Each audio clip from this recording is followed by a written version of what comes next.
السلام عليكم الإخوان، كي راكم مزيانين؟ أموركم هانية؟ اليوم الإخوان عندنا هاد الشغلات في مجمع النور اللي جا في الظهر ديال المجمع الحسني وقدام محطة الكران الإخوان. هاد الشقة الإخوان تمشي بهاد الفراش اللي فيها، تيبقى فيها الطابق الرابع كاين المساطة الإخوان، ماشي هي الأخرى، باقي فوق جوج طبقات.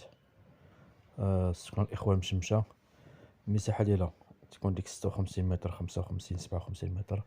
والشقة الإخوان قاطعة ب45 مليون، وفيها شي حاجة المفاهمة قليلة وصافي. تشوف واحد الجردة كبيرة تما كاينة الإخوان، جوج بيوتا وصالون وكوزينة وحمام وباركو في الكوزينة.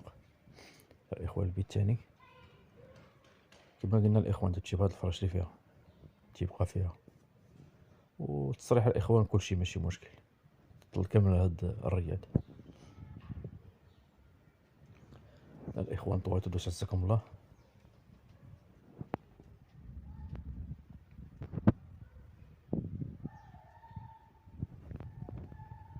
السكن الإخوان مشمشة ونقية وكلشي، والموقع مزيان.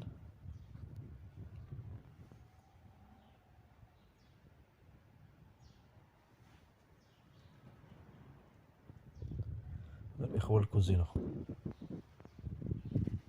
فيها الثلاجة، فيها واحد البلاكار تما، وفيها باركو. مرحبا بالجميع الإخوان، وإلى فيديو آخر إن شاء الله. واللي مهتم مرحبا الإخوان، اللي مهتم مرحبا. تشوف كامل واحد الجردة كبيرة تما كاينة. مرحبا بالجميع.